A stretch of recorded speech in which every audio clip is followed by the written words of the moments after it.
We got into the tortilla business fairly accidentally. My family was in a similar business in the late 80s, and truthfully it wasn't going that well. So our largest customer was Quinn Wholesale in Warsaw, North Carolina.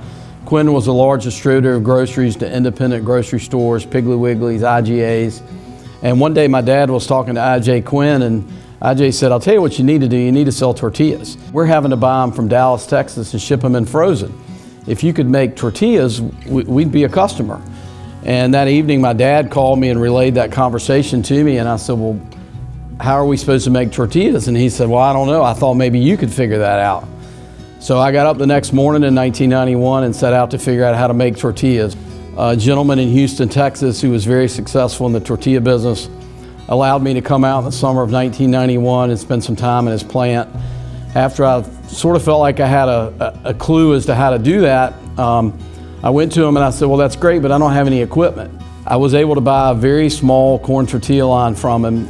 Would probably fit in a lot of people's kitchens in Wayne County. It really wasn't very big.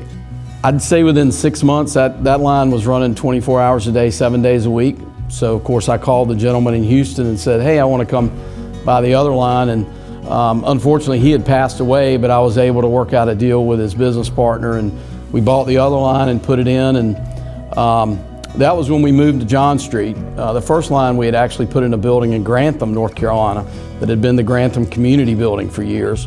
But we moved to John Street when we bought the second line.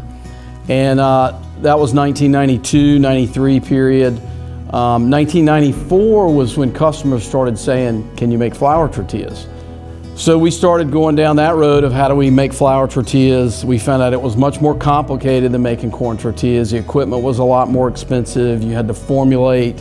But in 1994, we put our first flour tortilla lines in, and we were off. I started with Don in 1994. I actually was his food broker for Eastern North Carolina, and I decided to leave the food brokerage business.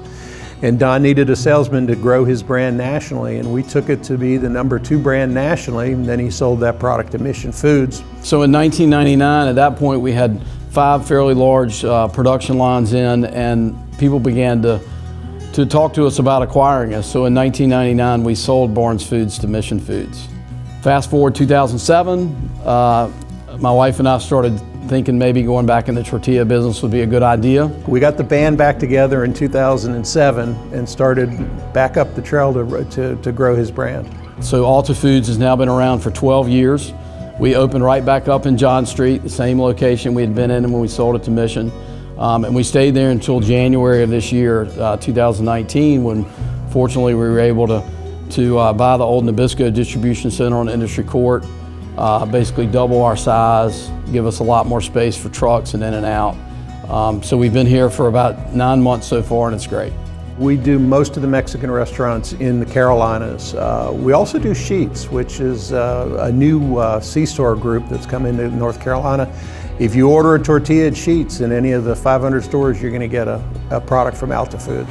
What I like about working for ALTA Foods is that the owner is a very caring person. He makes us feel like we're a family, and he always trying to make it easy on all of us, all of his employees. I've known Don for over 20 years. He's probably the most ethical man I know, and he's one of the best guys I've ever worked for in my whole career.